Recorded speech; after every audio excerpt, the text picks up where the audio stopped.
Okay, let us start the lecture again. So we have seen that this उस इस inequality का आप नाम 1 रख दीजिए ना, अभी इनइक्वालिटी लिखी है उसका आप नाम 2 रख दीजिए. ओके, 2 उसका नाम रख दीजिए, final inequality. So from 2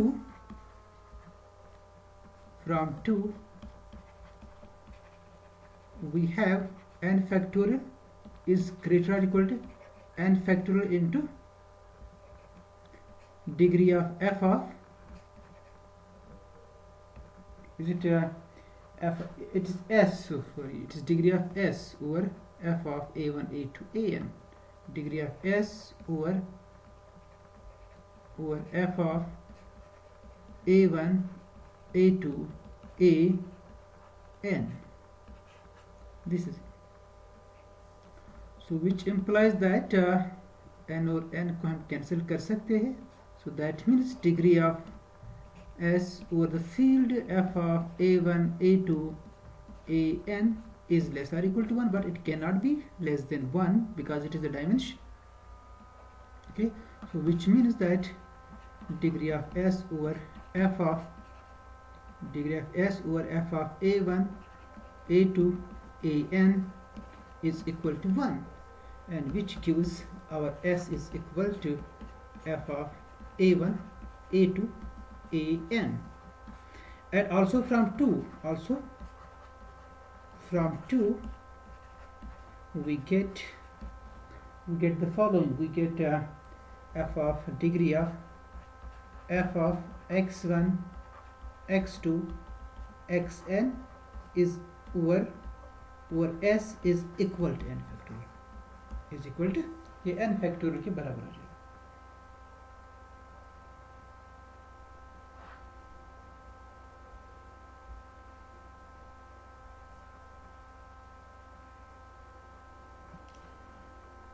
So your s is equal to this. तो s इसके बराबर आ गया है, s f of a1 a2 an के बराबर आ गया. और यहाँ से आप ग्रुप ऑफ ऑटोमॉर्फिज्म्स भी देख सकते हो which fixes s, that's exactly equal to then sn के बराबर है वो, that's exactly equal to sn is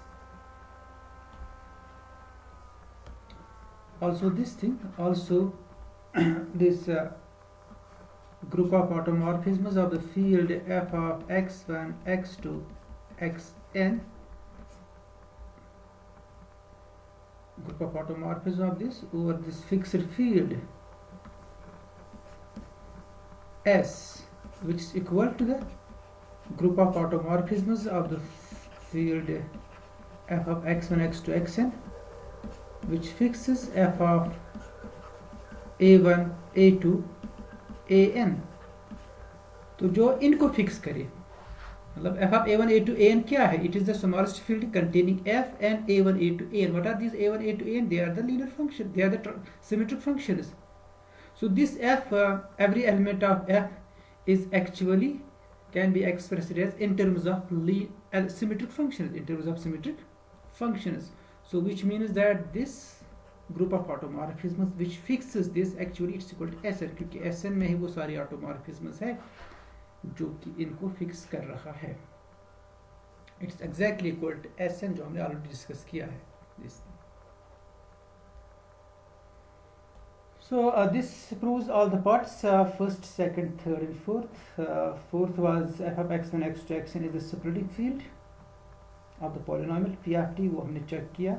First part था f of x1 x2 xn over s, the degree of f of x1 x2 over s is equal to n factorial. And second was the group of automorphisms of f of x1 x2 xn fixing s is equal to sn, वो भी हमने किया है. हमने already prove किया था sn इसका subset है, और यहाँ से ये एग्जैक्टली इसके बराबर आ गया because our s is actually equal to f of a1 a2 an, f of a1 a2 an, ये हमारा s है. सो असल में ये जो f था ना, ये s का सबसेट था, तो क्योंकि अब इक्वलिटी आ गई तो इस वजह से ये इसके बराबर है, sn के बराबर. पहले ये जो था g ऑफ f x और x टू ये s को फिक्स कर रहा था, उस केस में ये sn को कंटेन कर रहा था. मगर क्योंकि अब इसके बराबर आ गया ना ये G of F of x one x two x n of degree of G of this group of automorphisms of F of x one x two x n fixing F of a one a two a n, ये इसके बराबर आ गया। और this one is equal to exactly equal to S n. और obviously आप देख सकते हो because this S is bigger than F of a one a two a n, जो पहला हमने बताया था आपको, it's bigger than this S. तो जो एस को फिक्स करे या और जो F of a one a two up to a n को फिक्स करे, which group of automorphism will be bigger, जो स्मॉलर सेट को फिक्स करे। स्मॉलर सेट कौन सा इसमें है, F of a one a two a n. Okay, तो ये आपको लग रहा था this one is the bigger, this one is bigger actually, और ये एस एन के बराबर है। So S n is in general it was bigger than this S n. Okay, this thing it's exactly equal to Sn। तो पहला जो हमने आपको बताया था this Sn is it was actually subset of this thing, it was actually subset of this thing, fixed field of f of x1 x2 xn which fixes S। and what is S? S is bigger than f of a1 a2 an, S bigger है। तो इसका मतलब है कि this one is subset of G of F of x one x two x n fixing F of a one a two a n. और ये जो है ना ये बराबर है आपके एस एन के बराबर, एस एन के बाद। तो आपने एस एन से स्टार्ट किया और फाइनली आप एस एन पर पहुंचे, एस एन।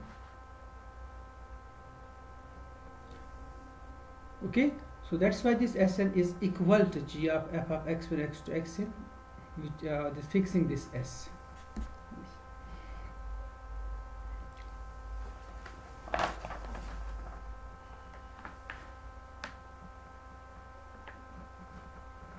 और यहाँ से आपको ये भी पता चलता जो इसका पार्ट थर्ड है which is S is equal to f of a1 a to an। तो ये पार्ट हमें ये कह रहा है कि जो भी आपके पास सिमेट्रिक रैशनल फंक्शन है, जो भी आपके पास सिमेट्रिक रैशनल, क्योंकि एस में क्या है, एस में एक्चुअली सिमेट्रिक रैशनल फंक्शंस है। F of x one x two x n में सारी रैशनल फंक्शंस है, एस में सिमेट्रिक रैशनल फंक्शंस है। और ये एस फाइनली आपको किसके बराबर आ गया, ये आ गया इसके बराबर F of a one a two a n. So इसका मतलब है कि जो भी सिमेट्रिक रैशनल फंक्शन है उसको हम लिख सकते हैं in terms of the elementary symmetric rational functions, because a1 a2 an they are elementary symmetric functions। this f of a1 a2 a, it is the smallest field containing f and a1 a2 an। तो जो elements है ना आपके, they are actually like the combinations of these a1 a2 an। और a1 a2 an क्या है, ये है elementary symmetric function। और s में क्या है, s में है it is a set of all symmetric functions। so that means every symmetric function is actually expressed as in terms of the elementary symmetric functions।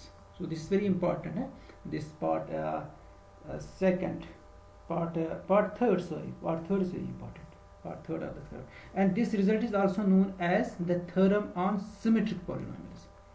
ये जो है ना s equal to इसके बराबर आ गया, a1 a2 an are elementary symmetric function। this theorem is also known as the theorem on symmetric polynomials। अब जो मैं आपको कह रहा था कि ये जो है ना फिक्स्ड फील्ड जो आपके पास है, आप निकाल रहे ये जी के F, while F is a सब फील्ड ऑफ के। आप वो सारी ऑटोमॉर्फिज्म निकाल रहे जो एफ को फिक्स करे। अब इस ऑटोमॉर्फिज्म से आप फिक्स्ड फील्ड निकाल सकते हो, you can find the fixed field with the help of automorphism. वो फिक्स्ड फील्ड सपोज वो एफ डैश है, और इन जनरल ये जो है ना F is subset of that F dash, that fixed field. अब इक्वलिटी कब होगी, व्हेन दिस इक्वलिटी होल्ड्स। अगर इक्वलिटी आपके पास होगी उस केस में इस एक्सटेंशन फील्ड ये अगर फाइनाइट भी होगा और ये इक्वलिटी भी होल्ड होगी, उस केस में इस एक्सटेंशन को कहते हैं हम normal extension. So what is normal extension, it is the finite extension of F. एक तो फाइनाइट एक्सटेंशन है एफ की, और जो आप ग्रुप ऑफ ऑटोमॉर्फिज्म निकाल रहे हो के पर जो एफ को फिक्स कर रहे, इस ग्रुप ऑफ ऑटोमॉर्फिज्म की मदद से जो आपको फिक्स्ड फील्ड मिलेगा के का, फिक्स्ड सब फील्ड के का मिलेगा, वो अगर एफ के बराबर होगा, उस केस में हम इस एक्सटेंशन को कहते हैं नॉर्मल एक्सटेंशन। इस नॉर्मल एक्सटेंशन को हम नेक्स्ट लेक्चर में डिस्कस करेंगे। इसकी कुछ थ्योरम्स है नॉर्मल एक्सटेंशन पर, that we will do in our next lecture.